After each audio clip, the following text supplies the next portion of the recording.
आज के इस वीडियो में जो हम डिस्कस करेंगे पावर एंड एक्सपोनेंट के बारे में। ये पावर और एक्सपोनेंट क्या होते हैं इसको चलिए देखते हैं। तो सबसे पहले तो हम देखेंगे कि ये जो है पावर क्या होता है। ठीक है, पावर या एक्सपोनेंट, इसको हम ध्यान से देखेंगे।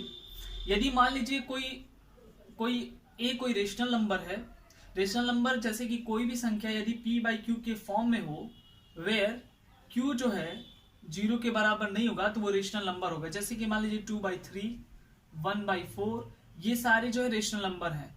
तो अगर मानते हैं कि a कोई रेशनल नंबर है और उसको n टाइम्स तक हमने क्या किया है, लिखा है, यानी कि a इंटू ए इंटू ए ऐसे करके हम n टाइम्स तक हम इसको लिख दिए हैं। ठीक है, तो इसको जो है हम इस तरह से लिखेंगे पावर या एक्सपोनेंट के फॉर्म में, वेयर a जो है, a को हम क्या कहेंगे, बेस कहेंगे, और यहाँ पे n जो है, n क्या है, यहाँ पे पावर है, एक्सपोनेंट भी इसे कहते हैं, और इसी को इंडेक्स के नाम से भी जानते हैं। यानी कि इसे 3 नामों से जाना जाता है, पावर या एक्सपोनेंट या इंडेक्स के नाम से। ठीक है, इसी तरह से हमें और भी कुछ एग्जांपल ले लेते हैं। जैसे कि मान लीजिए अगर 2 को हम 4 टाइम्स लिखते हैं, ठीक है, यानी कि 2 जो है, 2 कितनी बार है, 4 टाइम्स, यानी कि 4 बार 2 को लिखा गया है। तो जितनी बार ये रहेगा उतने उसके पे पावर, यानी 1 2 3 4, यानी कि इसके पावर क्या हो जाएगा, 4। तो जहां पे ये 2 है वो बेस कहलाएगा, और ये जो है 4 जो है पावर, एक्सपोनेंट या इंडेक्स कहलाएगा। ठीक है, इसी तरह से हम बहुत सारे चीजों को हम समझ सकते हैं। कोई जरूरी नहीं है ये पॉजिटिव में हो, निगेटिव में हो। जैसे कि -1 इंटू -1 इंटू -1 इंटू -1, अगर इस तरह से दिया हो, इसको पावर के फॉर्म में लिखना हो, एक्सपोनेंट के फॉर्म में लिखना हो, तो सबसे पहले हम देखेंगे कि ये चीज -1, यानी कि ये सारी चीज सेम होने चाहिए, हम आगे बताएंगे। और कितनी बार ये लिखा गया, 1 2 3 4, यानी कि इस पे 4 टाइम्स। तो ये हो गया आपका -1 बेस, और 4 हो जाएगा वो एक्सपोनेंट और पावर। ठीक है, आई होप ये चीजें समझ में।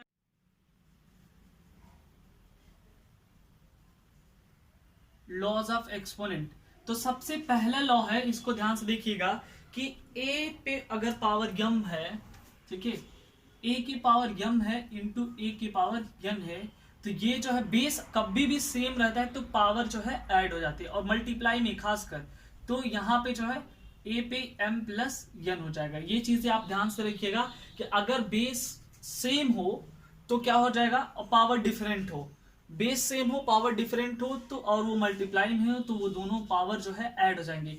इसका हम एग्जांपल देख लेते हैं। जैसे कि मान लीजिए अगर जो है 2 के पावर 3 है, ठीक है, और 2 के पावर क्या है, 4 है। यहां ध्यान से देखिए एकदम सेम, बेस क्या है, दोनों का 2 है, ठीक है, पावर क्या है, डिफरेंट है, सेम है, इसी लॉ पे लगेगा ये। तो यहाँ पे बेस यहाँ पे ऐसे रहेगा, अब पावर ऐड हो जाएंगे, यानी कि 3 + 4, तो ये हो जाएगा आपका 2 पे 7। ठीक है, इसी तरह से एक एग्जांपल और देखते हैं। यदि मान लीजिए -3 पे 2 पावर है, और -3 पे यहां पे 1 पावर है, ठीक है, तो अब भी क्या होगा, बेस सेम है तो पावर ऐड हो जाएंगे, यानी कि -3 पे 2 + 1, ये हो जाएगा -3 पे 3 पावर। ठीक है, एक और एग्जांपल देखते हैं। अगर मान लीजिए यहां पे इस तरह से लिखा हो, 4 पे -1 इंटू 4 पे -1, ठीक है, यहां भी बेस क्या है, सेम है, यानी कि 4। ठीक है, अब पावर ऐड हो जाएंगे, तो पावर जब भी ऐड करिएगा, देखिए यहां पे पहले ध्यान से -1 प्लस, और ये भी क्या होगा, -1। ठीक है, ये हम थोड़ा सा तोड़ करके हम बता रहे हैं, तो ये क्या हो जाएगा, 4 हो जाएगा, और माइनस ये प्लस माइनस माइनस, यानी -1 ये हो जाएगा आपका 4 के पावर -2। ठीक है, आगे हम ये भी बताएंगे किस तरह से जो है निगेटिव चीजों को जो है, ये इसको निगेटिव इंटीग्रल एक्सपोनेंट कहते हैं, कैसे उसको जो है परिवर्तित किया जाएगा। तो आई होप ये चीजें, जो पहला लॉ जो है ये समझ में आएगा कि यदि जो है कोई एक्सपोनेंट दिया हो और वहां पे जो बेस सेम हो, पावर डिफरेंट हो, तो हम कैसे जो है इसको सॉल्व करेंगे ये दोनों चीजें जो है, ये जो पावर है वो दोनों ऐड हो जाएंगे। तो उसके कुछ एग्जांपल्स हम देख लिए। अब दूसरा लॉ जो है हमारा ये है, दूसरा लॉ ये है कि अगर मान लीजिए कि डिवाइड के केस में हो, यानी a के पावर m हो और a के पावर n हो, और वो दोनों डिवाइड के केस में हो, तो यहाँ पे क्या हो, a के पावर m माइनस n हो जाएगा। ठीक है, a के पावर m माइनस n हो जाएगा, ये चीजें घट जाएंगी। ये कब होगा, जब m जो है बड़ा होगा n से।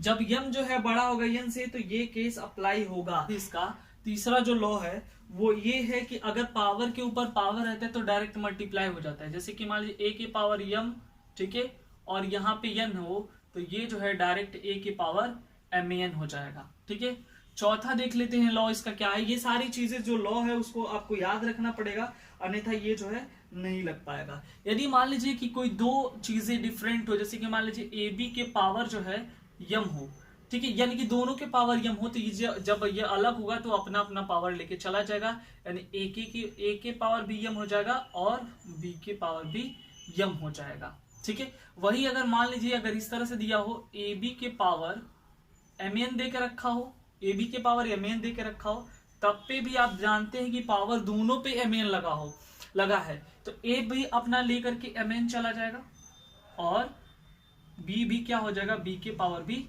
mn हो जाएगा। तो ये इस तरह से जो है यहाँ पे ये चीजें अप्लाई होंगी, ये चीजें आपको ध्यान में रखना होगा। उसी तरह से हम एक और देखते हैं, पांचवा जो इसका लॉ है, पांचवा लॉ क्या कहता है उसको हम देख लेते हैं। तो अगर मान लीजिए कि दोनों पे, जैसे ये मल्टीप्लाई में उसी तरह से डिवाइड में भी होगा, अगर मान लीजिए a बाई बी के पावर m है, ठीक है, तो ये भी अलग होगा, तो a के पावर m और b के पावर n लेके चला जाएगा। या हम ऐसे कर सकते हैं, a बाई बी के पावर mn है, तब भी ये केस में a के पावर mn हो जाएगा और b के पावर भी mn हो जाएगा। तो ये था आपका पांचवा लॉ।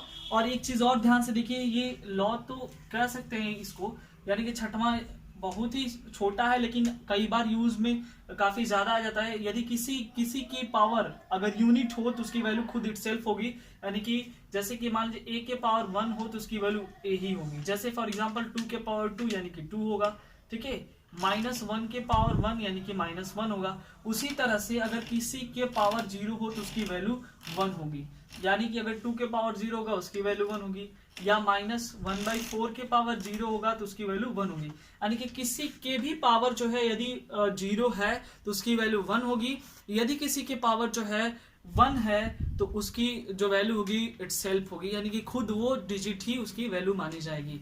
तो आई होप ये चीजें आपको समझ में होगा। लॉ ऑफ एक्सपोनेंट में ये चीजें इंपॉर्टेंट है और इसको ध्यान में रहेगा, तभी जो है आगे आपको क्वेश्चन समझ में आएगा। इंटीग्रल एक्सपोनेंट के बारे में, निगेटिव इंटीग्रल एक्सपोनेंट के बारे में, ये निगेटिव इंटीग्रल एक्सपोनेंट क्या है, कैसे इसको हम बताएंगे। यानी कि अगर मान लीजिए a के पावर -n है, ठीक है, तो यही जो है निगेटिव इंटीग्रल एक्सपोनेंट कहलाएगा। ठीक है, यानी कि जो एक्सपोनेंट है हमारा वो क्या है, माइनस में है, इसलिए हम इसको कहेंगे निगेटिव।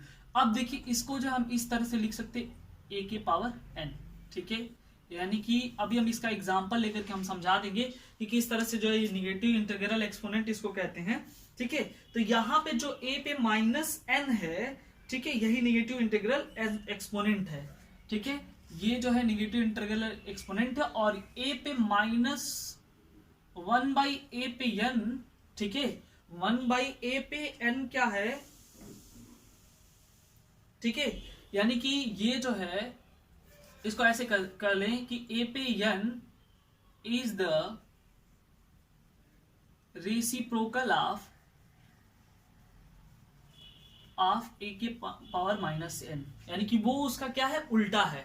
या हम कर सकते इनवर्सली प्रोपोर्शनल है, जैसे हम लोग डायरेक्टली कहते थे उसी तरह से डायरेक्टली में ये दोनों इक्वल मतलब हो जाएंगे। जैसे कि मान लीजिए a पे -n जो है डायरेक्टली इफेक्ट जो है a पे n करेगा, लेकिन अगर इस तरह से 1/a पे n रहेगा तो ये इनडायरेक्टली यानी कि इनवर्सली कहलाएगा। ठीक है, अब इसके कुछ एग्जांपल देखते हैं कैसे इसको चेंज करना है। तो जब भी किसी के पावर माइनस ऐसे लगा हो, ये निगेटिव इंटीग्रल एक्सपोनेंट है। ठीक है, अब इसको अगर हमको जो है चेंज करना हो पॉजिटिव इंटीग्रल एक्सपोनेंट में, तो कुछ नहीं करना है, ये सीधे सीधे जो चीजें हैं वो नीचे चले जाएंगे 1 के, और ये इस तरह से हो जाएगा। अब फिर इसको हम सॉल्व करना चाहें तो आगे सॉल्व कर सकते हैं। 2 के पावर 3 का मतलब 2 को हम 3 टाइम्स लिखेंगे, ठीक है, उसके बाद उसका मल्टीप्लाई कर देंगे, ये 1/8 आ जाएगा, ठीक है। और भी एग्जांपल्स देखते हैं, इसके एग्जाम्पल और भी देख लेते हैं। जैसे कि मान लीजिए यदि यहाँ पे -3 के पावर -2 है, ये भी निगेटिव इंटीग्रल एक्सपोनेंट ही है, ठीक है। तो कैसे इसको हम चेंज करेंगे, अब ये माइनस नहीं चेंज होगा, ये वाला चेंज हो जाएगा, तो ये सीधे सीधे ये हो जाएगा इस तरह से -3 पे 2, ठीक है। अब देखिए यहाँ पे एक और चीज बात बता रही, अगर किसी भी डिजिट के ऊपर इवन नंबर हो, जैसे कि मान लीजिए यहाँ पे -1 है, यहाँ पे 2 हो या 4 हो, 6 हो, 8 हो, and so on, even number हो, ठीक है। यानी कि किसी के पावर में या एक्सपोनेंट में यदि इवन नंबर हो तो उसकी हमेशा वैल्यू जो आएगी वो वैल्यू जो है कैसी आएगी, पॉजिटिव आएगी। ये एक चीज ध्यान से देखिएगा। यदि किसी के ऊपर ऑड नंबर है, ठीक है, यानी ऑड एक्सपोनेंट है, जैसे कि मान लीजिए -1 के ही ऊपर ले लें, 1 है, 3 है, 5 है, 7 and so on, many others odd number, तो इसकी वैल्यू जो आएगी वो हमेशा जो है निगेटिव फॉर्म में आएगी। एक चीज ध्यान से देखिए, तो अभी हमको देखना है कि ये जो हमारा -3 है, इसके ऊपर जो पावर लगा है वो किस टाइप का है। तो जो पावर है वो पॉजिटिव भी है और इवन नंबर्स है। तो हम बताए कि इवन नंबर्स जब भी होगा उसकी वैल्यू जो हमेशा पॉजिटिव में आएगी, तो यहाँ पे तो हम नेगेटिव वगैरह लगाएंगे नहीं। और 3 को 2 बार मल्टीप्लाई करें, 3 को 2 टाइम्स बार मल्टीप्लाई करें, 3 3 9, तो इसकी वैल्यू जो है 1/9 होगी। तो आई होप ये निगेटिव इंटीग्रल्स आपको समझ में आया होगा। अब हम थोड़ा सा देख लेते हैं कि ये निगेटिव इंटीग्रल्स के और भी एग्जांपल्स कैसे हम लिखेंगे, ठीक है। जैसे कि मान लीजिए एक अगला हम एग्जांपल लेते हैं, अगर इस तरह से दिया हो 4/3 पे मान लीजिए -2 लिखा है, 4/3 पे -2। अब इसको कैसे करेंगे, देखिए डायरेक्टली तो हम कर देंगे, लेकिन थोड़ा सा हम इसको समझा दें। हमेशा हम 1 ऐसे तो लिखेंगे ना इसको, 1/4 पे 3 पे 2, ठीक है। अच्छा जी, चलिए इसको ऐसे भी लिख दें, 4 पे 2, अभी हम रूल बताए हैं, और 3 पे 2।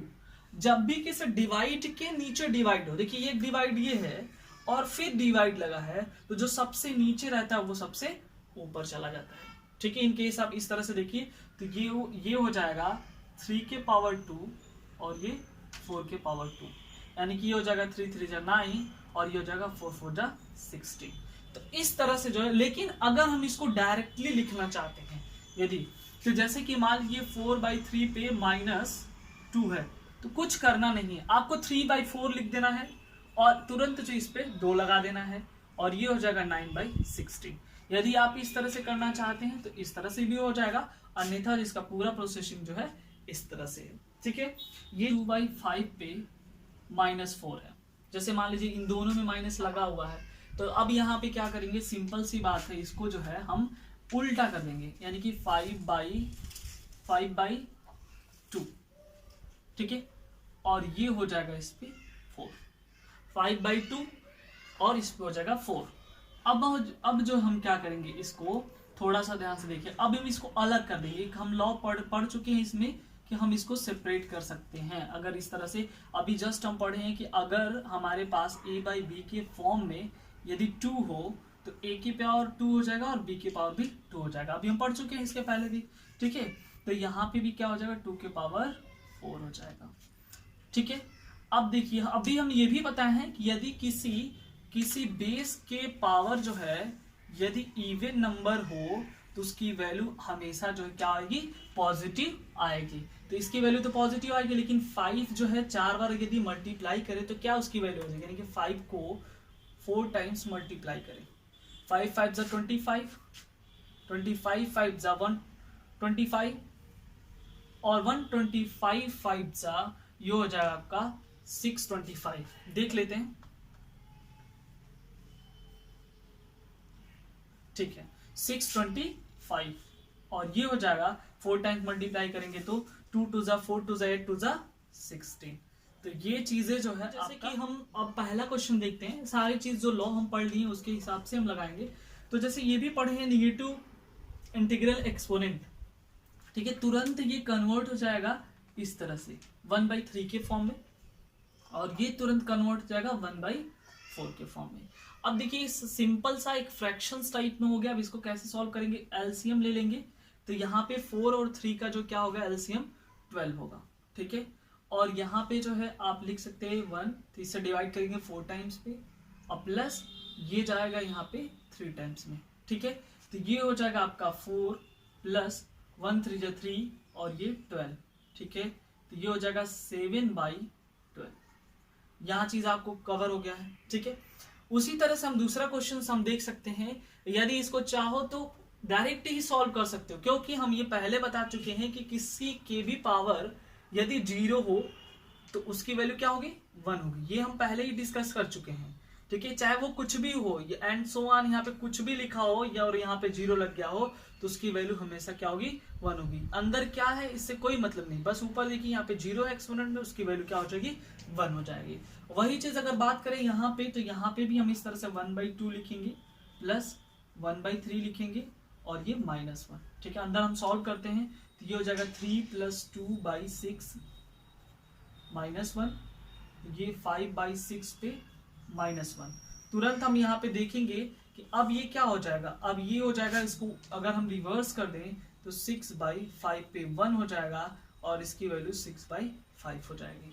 ठीक है, अभी हम पढ़े कि अगर किसी के ऊपर पावर अगर कोई 1 डिजिट हो, यानी कि एक यूनिट हो, तो उसकी वैल्यू जो इटसेल्फ आएगी, यानी कि खुद जो है वो वैल्यू ही वापस आ जाएगी। तो देखिए इस पे 6/5 पे 1 था, यहाँ पे 6/5 हो गया। अब यहाँ पे देख लेते हैं, ये 1/4 प्लस 1/3 और सेम है जो यही क्वेश्चन, सॉरी यहाँ पे इनटू है, तो हम ये भी पढ़ चुके हैं रूल कि अगर ये चीज सेम हो, यहाँ ध्यान से देखिए, यदि a के पावर 2 हो और b की पावर भी 2 हो तो ये कॉमन चला जाएगा, यानी कि ab के पावर इकट्ठा 2 हो जाएगा।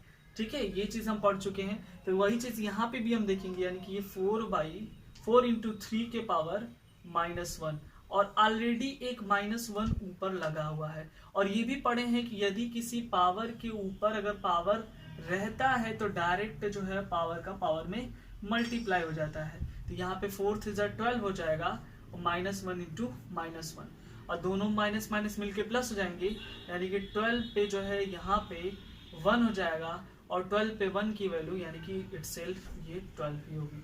तो इस तरह से जो है क्वेश्चंस हम सॉल्व करेंगे, और भी ये भी बहुत छोटे छोटे क्वेश्चंस हम यहाँ पे बेसिक लेवल का क्वेश्चंस हम दे रहे हैं, और आगे आने वाले वीडियोस में जो हम और भी इससे जो है लेवल को बढ़ाते हुए हम क्वेश्चंस एक्सपोनेंट के जो है हम पुट ऑन करेंगे, तो ये चीजें आपको और ज्यादा से क्लियर होंगी। ठीक है, आई होप ये चीजें आज के इस वीडियो में समझ में होगा। Thank you very much.